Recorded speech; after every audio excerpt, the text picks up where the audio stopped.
The Lux Grand Hotel stood tall in the heart of downtown, its grand facade gleaming under the bright sun, a symbol of wealth, prestige, and exclusivity. Inside, the air hummed with quiet efficiency. The marble floors gleamed, chandeliers sparkled overhead, and the scent of fresh flowers mixed with the aroma of gourmet cuisine from the hotel's renowned restaurant. Every corner of the hotel radiated luxury, each detail meticulously designed to create an atmosphere of elegance and perfection. At the heart of this carefully crafted world, Darius Walker adjusted his uniform as he prepared for another long shift. His crisp white shirt and dark slacks fit just right, but no matter how polished his appearance, the weight of unspoken expectations seemed to hang heavier with each passing day. At 32, Darius had worked at the Lux Grand for 5 years, starting as a dishwasher and slowly climbing the ranks to become a respected waiter. It hadn't been easy. He had earned every bit of respect he received, navigating subtle racial biases and microaggressions from guests and even some of his colleagues. Yet Darius kept his composure. He had learned to mask the discomfort, to smile through the condescending tones and sideways glances, and focus on the task at hand. His family depended on him, and this job was vital. His wife, Tanya, was pregnant with their second child, and their son Marcus was about to start kindergarten. The steady income and health benefits from his position at the Lux Grand were critical for their future, and Darius knew it. But as he glanced around the bustling kitchen, he felt an uneasy weight on his shoulders.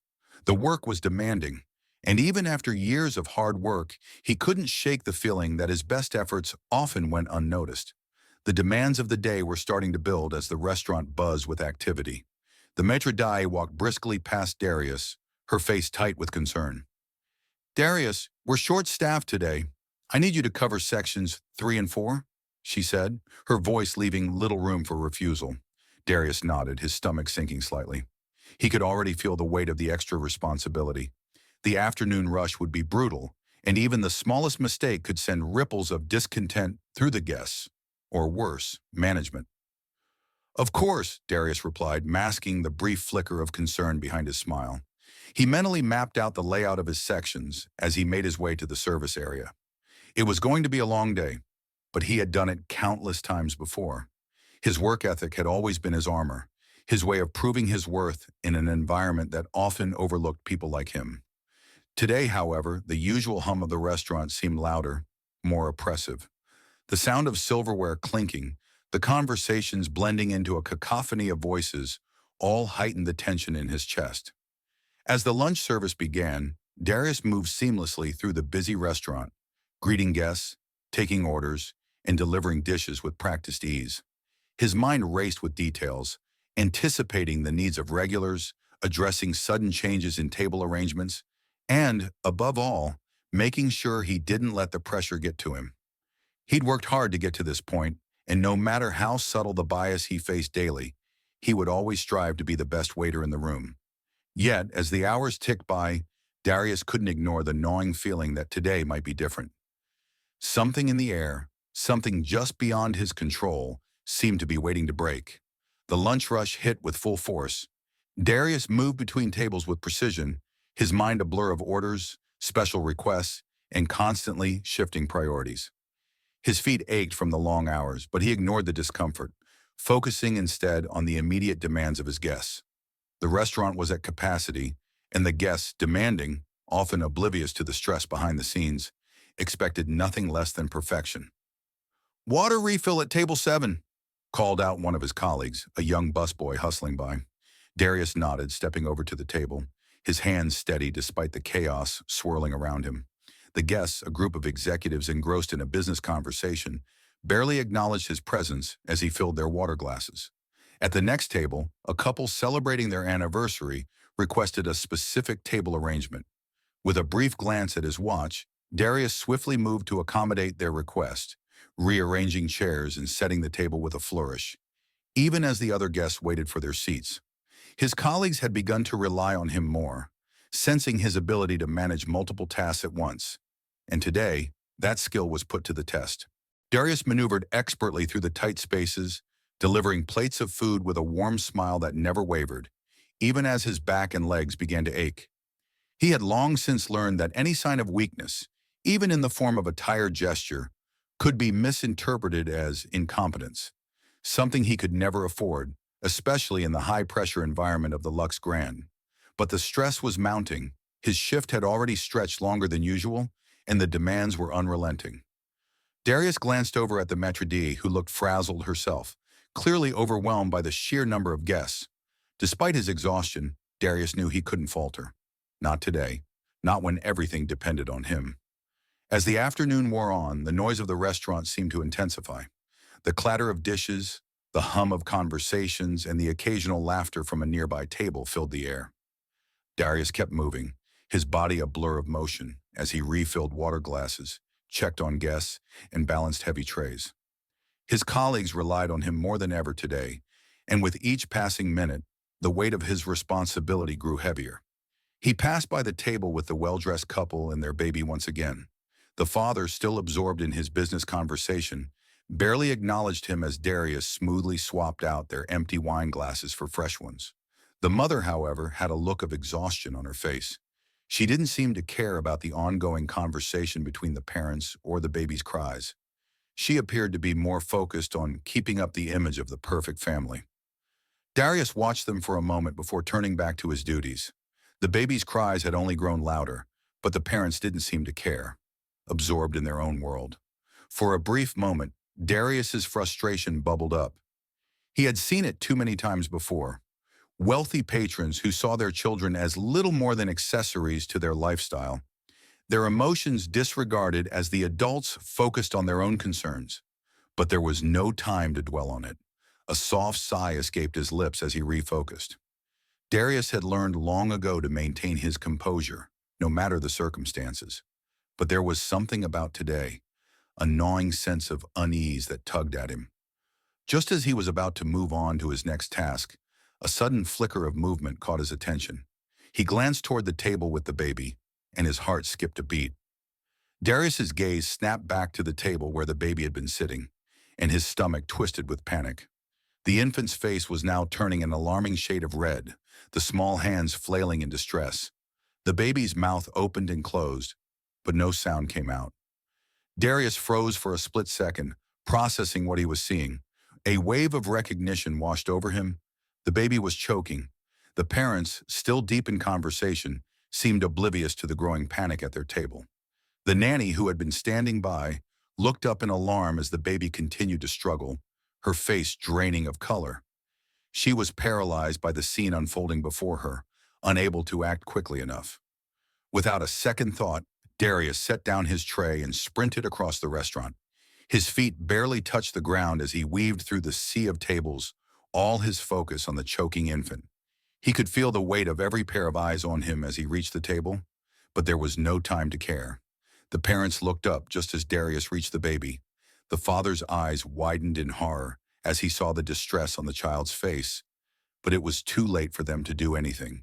Darius was already in motion. The mother half rose from her seat, her hand reaching toward the baby, but Darius moved faster.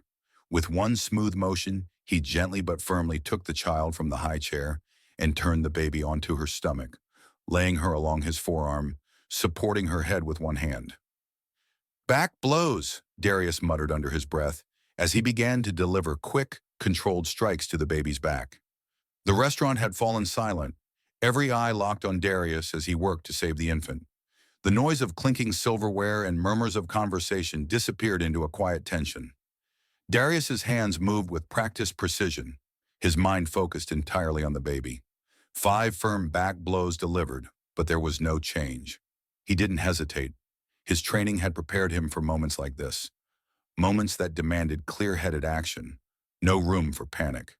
With a swift motion, Darius flipped the baby onto her back, his forearms supporting her head and neck, and placed 2 fingers just below the infant's chest. He began performing chest thrusts, pressing deeply with each thrust. The seconds stretched, and Darius's heart pounded in his chest. Time seemed to slow, and for a moment, he feared he might not be able to save her. Then a small cough, a ragged breath. Darius continued, his focus unwavering. A small piece of bread shot from the baby's mouth, and the room seemed to exhale collectively. The baby's lungs filled with air, and the first cry broke the silence, a loud, panicked wail that echoed through the restaurant. The parents stood frozen, their faces pale, eyes wide with disbelief and relief. Darius held the baby gently, patting her back as she continued to cry. He turned to the parents, offering the child back to them.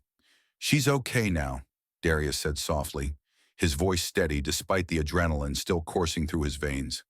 The mother rushed forward, her trembling hands reaching for the baby. She cradled the child against her chest, tears streaming down her face as she checked her daughter over. The father, still in shock, stepped closer, his voice thick with emotion. "You saved our baby," he whispered, his voice breaking. "I don't know how to thank you." The restaurant remained still for a moment, as though holding its breath. Guests exchanged glances, some clapping, others wiping tears from their eyes. It was a rare scene. An ordinary day in the restaurant had turned into something extraordinary. Darius stood there, cradling the baby in his arms, still processing the gravity of what he had just done. The infant's cries filled the air, and for the first time all day, the tension in Darius's chest began to ease. He had done it. He had saved her life. The parents, still trembling, expressed their gratitude profusely, their voices a mixture of relief and awe. Darius's heart swelled with pride, but beneath it, a familiar sense of unease began to settle in.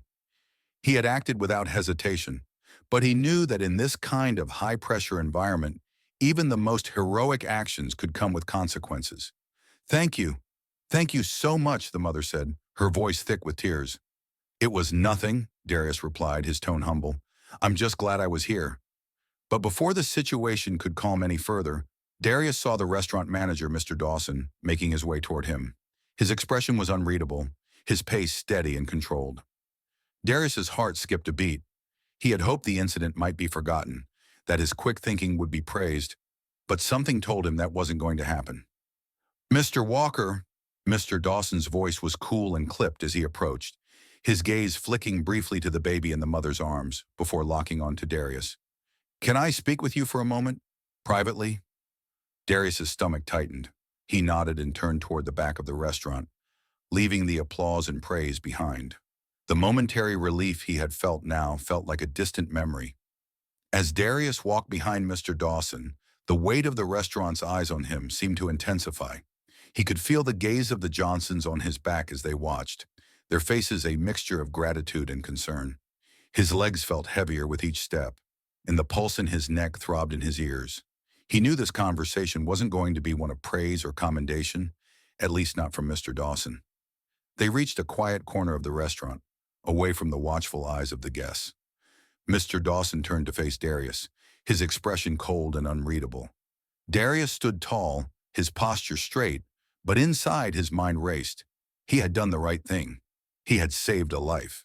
But as Mr. Dawson's stern eyes bore into him, Darius couldn't shake the feeling that something was terribly wrong. "Mr. Walker," Mr. Dawson began, his voice low and calm, but with an edge that immediately set Darius on alert. "What you did today was completely unacceptable." Darius blinked in surprise. "Sir, You disrupted the entire dining room," Mr. Dawson continued, his tone sharp now. "You caused a scene. You touched a guest's child without permission. Do you have any idea how many protocols you violated?"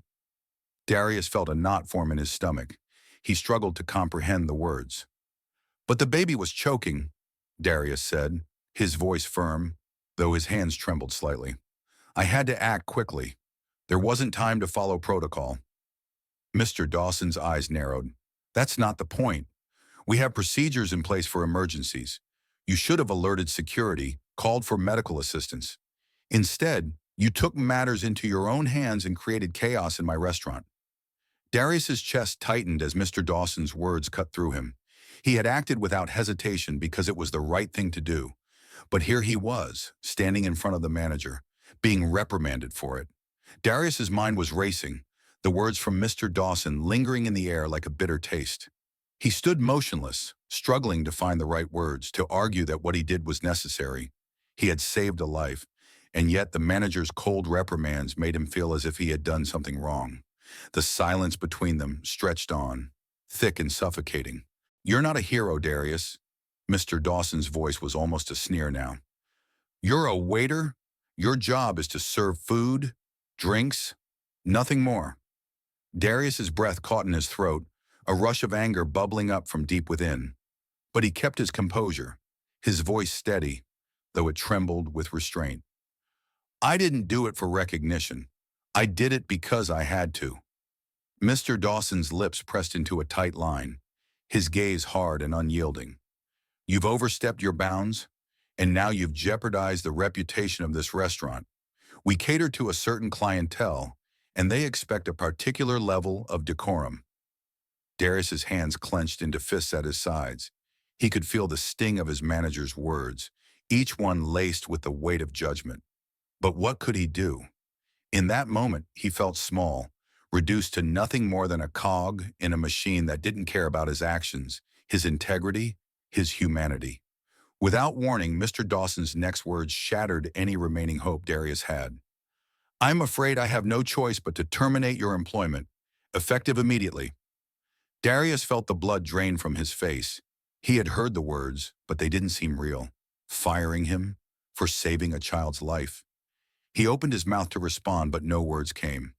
Gather your things, Darius, please. Mr. Dawson turned away without another word, as if he had already made his decision. Darius stood there frozen. The words echoed in his mind, but they made no sense.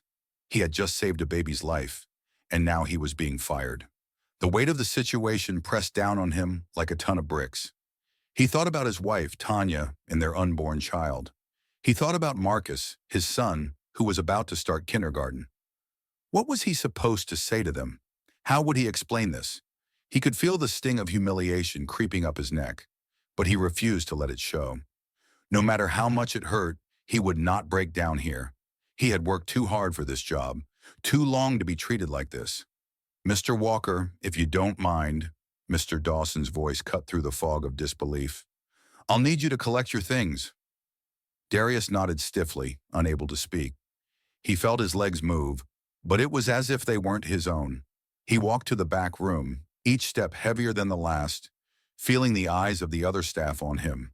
Some looked sympathetic, others avoided his gaze, but all of them knew what was happening. He was being punished for doing the right thing, and they all knew it. When Darius entered the staff area, he walked to his locker, his hands trembling as he opened it. He stared at the few personal items inside. The photograph of Tanya and Marcus, his uniform, his name tag. He felt his throat tighten. He didn't know how he was going to tell them. As he changed out of his uniform for the last time, a deep sense of loss washed over him.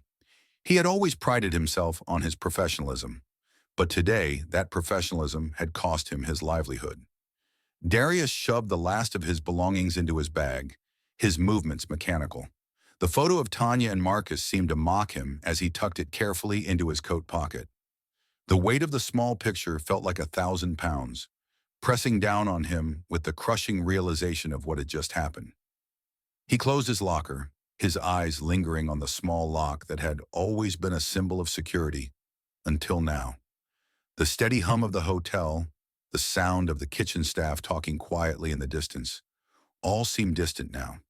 It felt like he was in a different world, one where his actions didn't matter, where his family's needs didn't matter. With a heavy heart, he walked toward the exit, trying to hold his head high. The restaurant had quieted down since the commotion, but the lingering tension in the air was palpable. As he passed through the staff area, a few of his colleagues looked up, offering nervous nods or averted gazes. No one knew what to say. What could they say? Everyone knew that Darius had acted heroically, yet he was the one walking out the door. It was a bitter irony he couldn't shake. Just as he neared the door, he heard the voice of Mr. Dawson again, calling after him with a cold tone.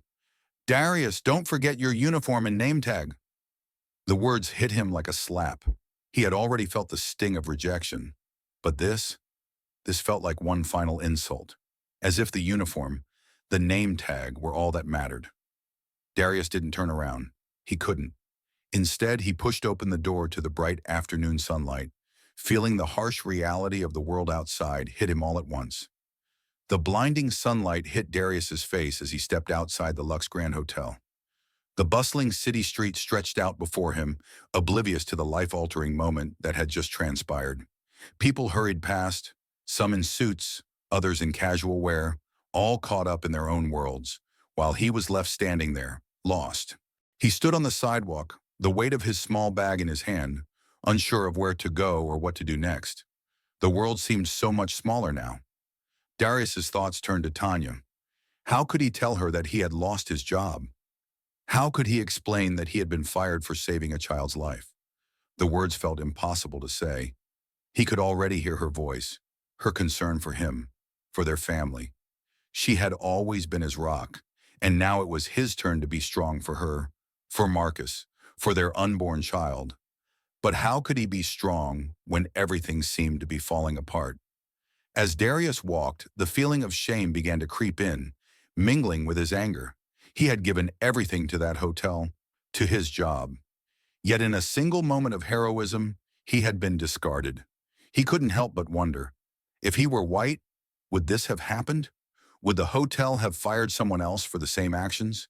The thought twisted in his gut, and for the first time Darius felt the weight of something much deeper, something he had tried to ignore for years.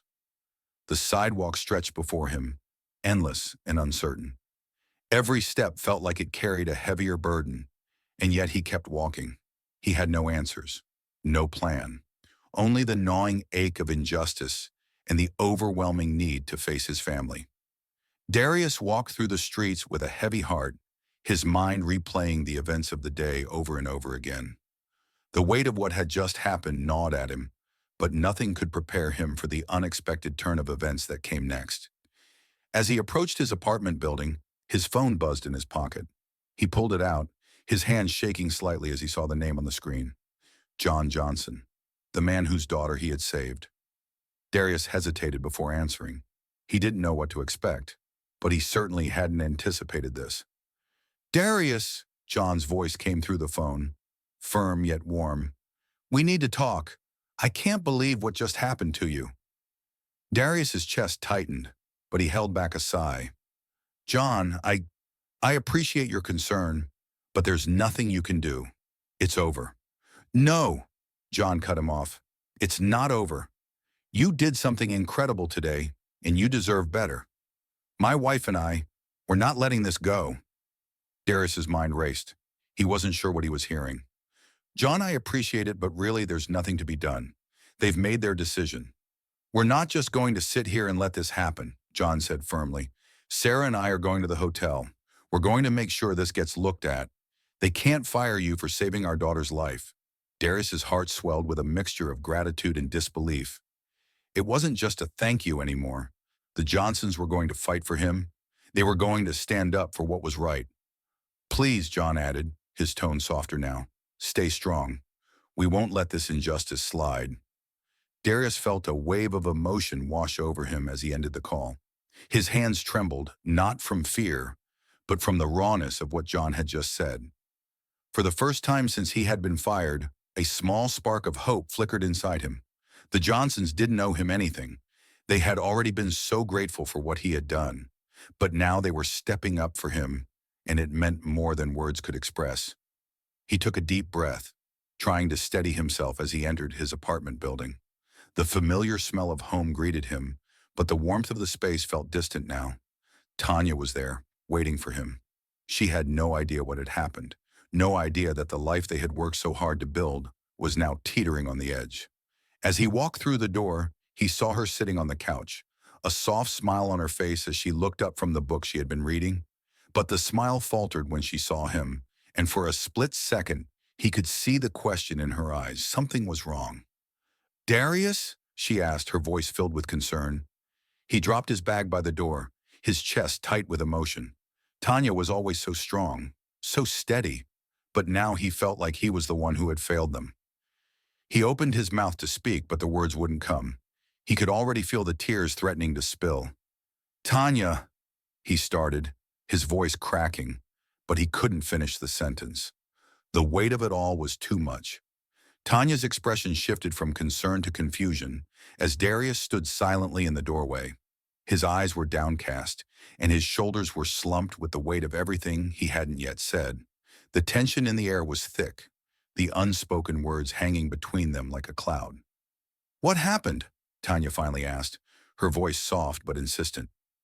Darius took a deep breath, the lump in his throat growing tighter. He had promised himself he would be strong, that he would handle this with grace. But now facing Tanya, his rock, his support, he couldn't hold it in anymore. The tears that had been building up since the moment he walked out of the Lux Grand Hotel finally came. "They fired me," he whispered, his voice barely audible. Tanya stood up immediately, her face a mix of shock and disbelief. "What? Darius, why? What happened?" Darius wiped his face with the back of his hand, trying to compose himself. "I saved a baby. A little girl was choking, and I had to act. The parents were distracted, and no one else was doing anything. I saved her, Tanya." His voice broke as he said the words, the enormity of it still too fresh, too painful. Tanya's eyes widened in shock, but before she could respond, Darius continued. "But they fired me for it. They said I disrupted the service, that I violated protocol, that my actions weren't acceptable." The silence that followed was heavy. Tanya's eyes searched his face, as if trying to understand. Finally, her voice broke through the stillness. "Are you telling me that you were fired for saving a child's life?" Darius nodded, unable to hold back the wave of frustration and hurt that surged through him. Tanya's face softened, but there was a sharpness in her eyes now, an intensity that Darius had never seen before. She reached out to him, taking his hands in hers, grounding him as the weight of his emotions threatened to overwhelm him. "Darius, this isn't right," she said, her voice a mix of disbelief and fury. This is wrong. You did the right thing. You saved that baby and they fired you for it?" Darius nodded again, his throat tight. "I don't understand it either, Tanya. It doesn't make sense. I did what anyone would have done. I didn't think. I just acted." Tanya pulled him closer, her arms wrapping around him in a comforting embrace. Darius clung to her, the strong arms of the woman who had always been his safe place. He let himself soak in the warmth of her, the scent of her perfume that always brought him a sense of peace. For a moment, the chaos of the day seemed to fade, and he allowed himself to simply exist with her. "You did the right thing," she repeated, her voice steady now, filled with quiet strength. "But this isn't over, Darius. We're not just going to let them get away with this." He pulled back slightly, looking at her with wide eyes. "What do you mean?" "We're going to fight this," Tanya said, a fierce determination in her voice. "You don't deserve this. And if they think they can just fire you for doing the right thing, they're wrong. We're going to make sure this gets looked at." Darius's heart swelled with a mix of gratitude and uncertainty. Could they really fight this? Could they challenge a powerful institution like the Lux Grand? But as he looked at Tanya, he knew one thing for sure. She was right. They weren't going to let this go. The following morning, Tanya was already on the phone when Darius woke up, her voice low and purposeful as she spoke with a lawyer. The decision had been made. They were going to take action. Darius had initially resisted, uncertain of how far they could push or whether it would make any difference. But Tanya, unwavering as always, refused to back down. "We're not letting this go," she had said, the fire in her eyes a reflection of the same determination that had kept her family together through tough times. "This isn't just about your job. It's about what's right, and they need to know that." Darius had watched, amazed at the force of her resolve. In that moment, he realized that this wasn't just about him anymore. It was about making sure that what happened to him didn't happen to others. If the Lux Grand could do this to him, someone who had saved a life, it could happen to anyone. By the time Tanya finished her conversation, Darius had made up his mind. They were going to fight this, not just for him, but for the principles that had been violated. Later that morning, Tanya and John Johnson arrived at the Lux Grand Hotel. They were determined, their faces set in lines of quiet fury as they approached the receptionist. The receptionist, sensing that something was amiss, greeted them with an uneasy smile, but John's voice cut through the atmosphere like a knife. "We need to speak with Miss Evelyn Wright immediately," he said, his tone businesslike, but filled with an unmistakable urgency. "It's about an employee, Darius Walker. You fired him for saving our daughter's life. This needs to be addressed. Now. The receptionist faltered, but John's steely gaze left no room for hesitation. I'm afraid Miss Wright is very busy, the receptionist said hesitantly. Perhaps I could schedule an appointment for later this week? No, John said firmly. We'll wait. John and Tanya stood in the opulent lobby, their presence unmistakable. Even in the midst of the hotel's busy atmosphere, they had an air of quiet determination, their intent clear. The receptionist, looking increasingly uncomfortable, picked up the phone and called through to Miss Evelyn Wright's office. After a brief conversation, she hung up and turned back to the Johnsons. Miss Wright can spare a few minutes now. Please follow me, the receptionist said, her voice strained. John nodded, giving Tanya a quick glance, before they both followed the receptionist through the vast lobby and into the elevator. As the doors closed, Tanya placed a hand on Darius's shoulder. This isn't just about making things right for you, Darius. This is about changing the way things are done here. We're going to make sure that what happened to you doesn't happen to anyone else, she said quietly, her voice firm. Darius, despite the uncertainty swirling in his mind, felt a small flicker of hope. Tanya was right. This wasn't just about one mistake. It was about accountability, something the Lux Grand had never been forced to face before. When the elevator doors opened, they were led down a corridor toward a set of imposing double doors. The receptionist knocked before entering, and they were ushered into the office of Miss Evelyn Wright. She was seated behind a large mahogany desk, her steel gray hair immaculately styled, and her expression neutral. Her sharp eyes briefly assessed the Johnsons as they entered. Mr. and Mrs. Johnson, she said, rising from her chair and gesturing toward the seats. To what do I owe the pleasure of this unannounced visit? We need to talk about the incident that occurred yesterday in your restaurant, John said immediately, his tone unwavering. And we need to talk about the wrongful termination of Darius Walker. Miss Wright's expression didn't change, but Darius could see a flicker of recognition in her eyes as John laid out the events.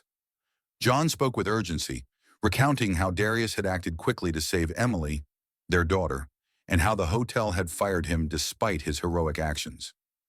We want to know why, John continued, his voice steady but laced with indignation.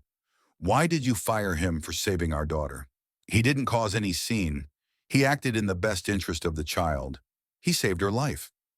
Miss Wright remained composed as she listened, her fingers steepled in front of her. I appreciate your bringing this to my attention, she said slowly. But I'm sure Mr. Dawson had his reasons. We have strict protocols in place for emergencies. Protocols? Tanya's voice was sharp. Your child was choking, Miss Wright. There was no time for protocols. Darius saved her, and now he's being punished for it. Do you really expect us to believe that? Miss Wright hesitated, and for the first time Darius saw a crack in her polished demeanor. I understand this is an emotional situation for you, she said softly, but I can't simply overturn a manager's decision without an investigation. Investigation? John leaned forward. The footage from the security cameras will show you exactly what happened. The entire room saw what Darius did. He didn't cause chaos. He stopped it. I'm asking you to watch that footage and see the truth for yourself. Tanya's eyes were firm, unwavering. We know what happened, but we need you to do what's right. Miss Wright studied them for a long moment, her sharp gaze flicking between John and Tanya. Finally, she nodded slowly. Very well, she said. I will personally look into this matter, but I cannot promise anything. The conversation lingered in the air, heavy with unspoken tension. John and Tanya exchanged a look, as if silently agreeing that this was the only option they had left, forcing Miss Wright to confront the truth. As Miss Wright turned to her desk to make the necessary calls, John glanced at Tanya. His hand briefly brushed hers, offering a silent gesture of support. Tanya nodded, her expression resolute, but there was an undercurrent of worry in her eyes. Darius, still processing the whirlwind of events, stood silently beside them, feeling the gravity of the situation. Miss Wright finished her conversation and then turned back to them, her face composed once more. But Darius could sense the subtle shift. I've requested the security footage, she said. It'll take a little time to review, but I'll make sure this matter is thoroughly investigated. John's voice was steady, but there was a clear sense of impatience. We're not asking for a lengthy investigation, Miss Wright. We're asking for justice. for Darius to be reinstated. We want him treated fairly, just as anyone else would be. Miss Wright's gaze softened for a brief moment, the stern professionalism replaced by a flicker of understanding. I can assure you that the investigation will be thorough. Once I have all the facts, I'll make a decision. Darius felt his heart race at the possibility that things might be changing. It wasn't over yet, but the tiny sliver of hope that had been buried deep inside him began to grow. He didn't know if Miss Wright would make the right decision, but at least now, someone powerful, was looking into it. As they left her office, John gave Darius a look of quiet encouragement. "We'll make sure they do the right thing," he said, his voice firm. The days that followed felt like a blur for Darius. Tanya's unwavering support kept him grounded, but the uncertainty of what would come next gnawed at him every moment. He had been through so much in his life, but this felt different. This was an injustice that went beyond just him. It was about standing up to a system that had failed him, failed his family, and perhaps failed countless others who had been treated unfairly. One evening, as Darius sat with Tanya at their small kitchen table, the phone rang. Darius's heart skipped when he saw the name on the caller ID, Miss Evelyn Wright. Tanya looked up from the stove, sensing the tension in his posture, but she said nothing, knowing that whatever happened, they would face it together. Darius took a deep breath before answering, his voice steady. "Hello, this is Darius Walker." "Mr. Walker, this is Evelyn Wright," came the voice from the other end, calm but firm. "I've reviewed the security footage, spoken to the staff, and conducted a thorough investigation into the incident that occurred last week. I want to apologize for what happened. What you did was nothing short of heroic, and you shouldn't have been punished for it." Darius's breath caught in his throat. The words hung in the air like a lifeline, pulling him back from the despair that had been lingering for days. "I also want to offer you your job back," Miss Wright continued, "with a promotion to head waiter. You've shown great integrity and skill, and it's clear to me that the way you were treated was wrong. I want to make things right."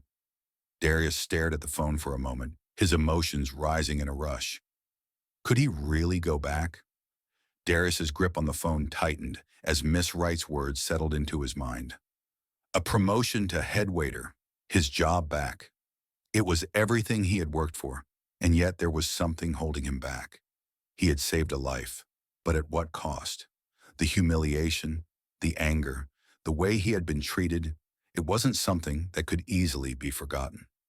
I don't know, Miss Wright," Darius said, his voice betraying his uncertainty. "It's hard to just walk back into that environment after everything that's happened.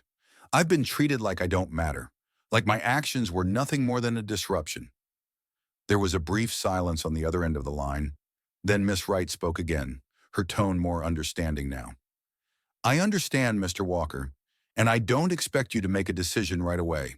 But I do want you to know that I am committed to making real changes at the Lux Grand. We are putting in place new policies to ensure that something like this never happens again. I want you to be a part of that change, to help make this a better place for everyone."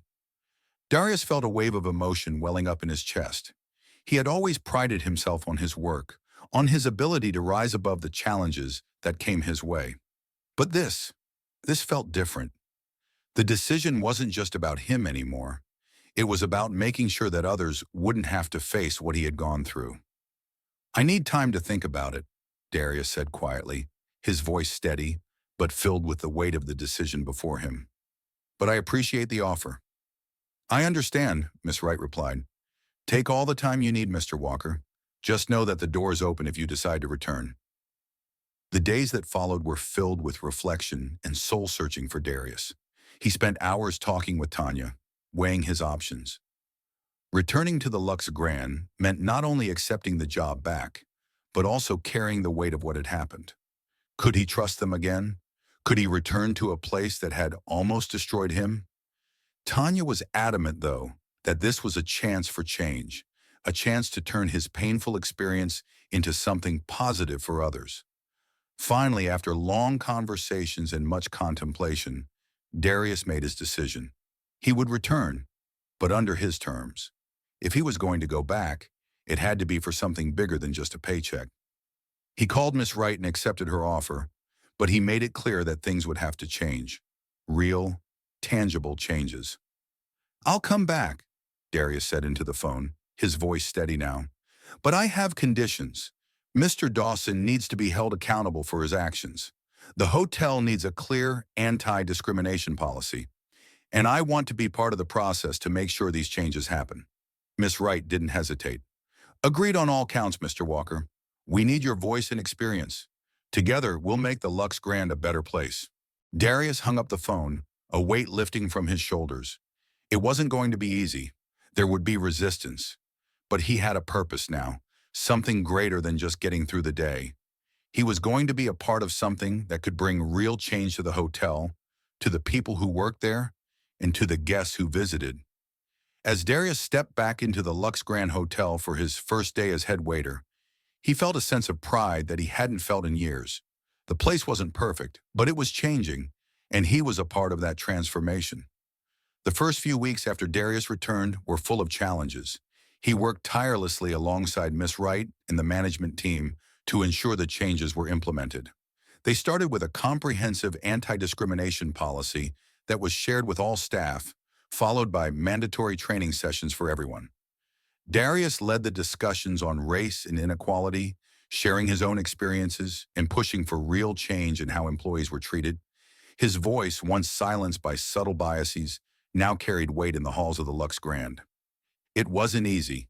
Old habits die hard, and some of the longtime staff were resistant to the changes. There were whispers in the back rooms, skeptical glances from some of the senior waiters. But Darius stood his ground, refusing to let the discomfort derail the mission. Slowly but surely, things began to shift. Staff members of all races started working together more harmoniously. There was a sense of mutual respect, and guests began to comment on the positive energy they felt in the hotel. The biggest test came when another emergency arose. A guest had an allergic reaction in the restaurant. This time, the staff responded quickly and efficiently, without fear of reprimand or hesitation. It was a sign that the culture was truly changing, that the training had worked. One afternoon, as Darius finished his shift, he saw Mr. Dawson walking toward him. His heart skipped a beat, but this time, the look on Mr. Dawson's face wasn't one of authority or disdain. It was genuine remorse.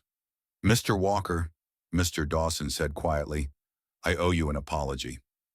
My actions were inexcusable. I let my biases cloud my judgment. I was wrong."